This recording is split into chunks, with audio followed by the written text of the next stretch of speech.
سبيل الدموع سبيل مريح تنهد يا صاحي كي. تھوڑے تھوڑے اشارے کر کے بتا دیتا ہوں. جب آپ بیٹے ہیں تو آپ کہہ رہے ہیں کاش میرے ماں باپ زندہ ہوتے، میں ان کی خدمت کرتا. پھر فرمایا اور نہیں تو میری ماں تو ہوتی. چونکہ ماں کو دیکھا ہے نا، باپ کو دیکھا نہیں ہے، تو فرمایا کاش میری ماں زندہ ہوتی اور میں عشاء کی نماز کے لیے مصلی پہ کھڑے ہو کے الحمدللہ رب العالمین پڑھ رہا ہوتا، اور ادھر سے میری ماں مجھے بلاتی محمد، تو میں نماز توڑ کے کہتا جی اماں جان میں آ رہا ہوں، نماز پھر پڑھا دوں گا. اپنے والدین کی عزت کرو. یہاں کا بڑھاپا بڑا خوفناک ہے کہ اولادیں چھوڑ جاتی ہیں اور ماں باپ ٹوائلٹ جانے سے بھی عاجز ہوتے ہیں. اپنی ماں کی دعا لو، اپنے باپ کی دعا لو. میرے نبی نے فرمایا ہاں عمر میرے بعد ایک آدمی آئے گا، اس کا نام ہوگا اویس، اور وہ کرن کی شاخ سے ہوگا. ہو گیا ٹائم؟ اچھا.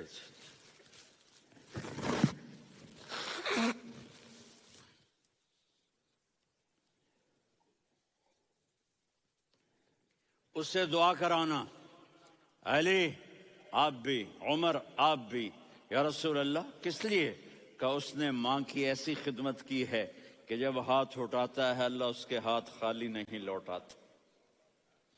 حضرت عمر رضی اللہ تعالی عنہ نے حج کے موسم پر سارے حاجی کھڑے کر لیے، کہا بھائی یمن والے کھڑے رہو باقی بیٹھ جاؤ.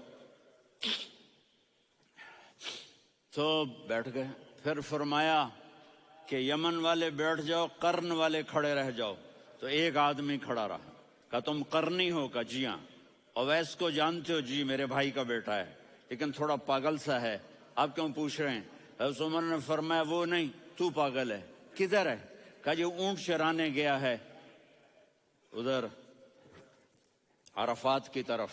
تو آپ نے حضرت علی کو ساتھ لیا اور دوڑ لگائی سواری پر.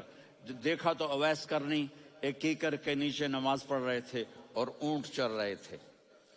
تو جب انہوں نے دیکھا کہ دو آدمی آ کے بیٹھ گئے تو انہوں نے نماز شارٹ کٹ کر دی. تو حضرت عمر نے پوچھا کون ہو بھائی؟ کہا جی میں مزدور ہوں.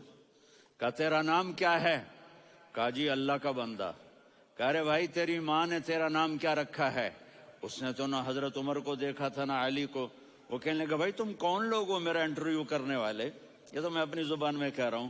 تو حضرت علی بولے کہ بھائی یہ ہیں امیر المومنین عمر بن خطاب اور میں ہوں علی بن ابی طالب. تو وہ ایسے کانپنے لگے. میں معافی چاہتا ہوں، میں پہلی دفعہ آیا ہوں، میں نے آپ کو دیکھا نہیں. فرمائیے آپ. حضرت عمر نے کہا ہاتھ اٹھا ہمارے لیے دعا کر.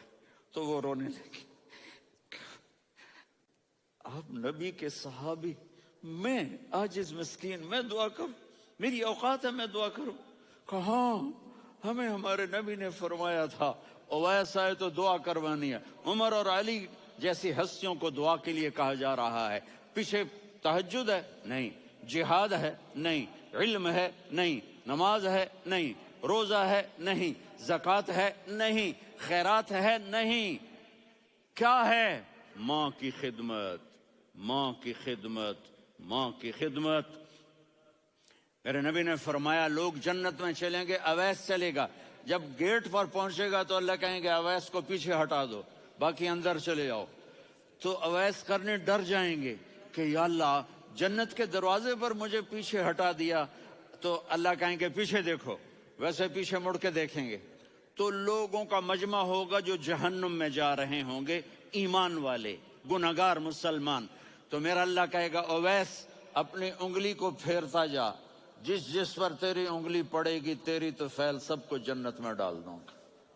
یہ ماں ہے، صرف ڈالر ہی سب کچھ نہیں ہے، یہ ماں ہے. میرے نبی نے فرمایا تیرا باپ تیری جنت کا سب سے بڑا دروازہ ہے. اگر تو نے باپ کو ناراض کر کے موت پائی تو تیرے لیے جنت کا دروازہ کھل نہ سکے گا. یہ باپ کا مقام ہے. پھر آپ نے 11 شادیاں کی. کیوں کی؟ سنو حدیث، ما تزوجت وما زوجت الا بوحی من السماء نزل به جبریل. کہا میرے ساتھیوں سنو، اللہ کی قسم میں نے کوئی شادی اپنی مرضی سے نہیں کی. میرے اللہ نے فرمایا یہاں کرو، میں نے کی. میں نے اپنی بیٹی وہاں دی جہاں میرے اللہ نے فرمایا. تو اتنی شادیاں کیوں کی ہیں؟ ہمیں گھر کی زندگی سمجھانے کے لیے. میری بات غور سے سنو، دنیا کا سب سے بڑا رشتہ خاوند اور بیوی ہے. سب سے مقدس رشتہ ماں باپ ہے، لیکن سب سے بڑا رشتہ خاوند اور بیوی ہے.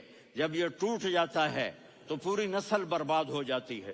اس لیے آپ نے زندگی گزار کے دکھائی. آپ گھر میں جھاڑو دے رہے ہیں، آپ آٹا گوندھ رہے ہیں، آپ حضرت عائشہ کو لقمے بنا کے کھلا رہے ہیں، اور حضرت عائشہ کی دلداری کے لیے فرما رہے ہیں عائشہ سننا حدیث طبرانی کی، عائشہ انہو لیہون علی الموت ان اریتکی زوجتی فی الجنہ. عائشہ مجھے جب سے پتا چلا ہے نا کہ تو جنت میں میری بیوی ہے تو مجھے تو مرنے کا شوق لگ گیا ہے. اللہ کی قسم ہمیں سکھانے کے لیے تھا. جس نے اللہ کو دیکھ لیا ہو اسے عورت کی کیا خواہش رہ جاتی ہے. یہ ہمیں سکھانے کے لیے تھا کہ سب سے زیادہ عزت بیوی اپنے خاوند کو دے، خاوند اپنی بیوی کو دے. ہن لباس لکم وانتم لباس لہن، تمہاری بیوی تمہارا لباس ہے. اور اللہ بیوی سے کہتا تیرا خاوند تیرا لباس ہے. آپ نے 11 گھروں کو کس طرح آباد کیا، کس محبت سے کیا کہ 2 مہینے چولہا نہیں جلتا اور کسی کی زبان پر شکایت نہیں. یہ حسن سلوک. سبيل الدموع سبيل مريح تنهد يا صاحي كي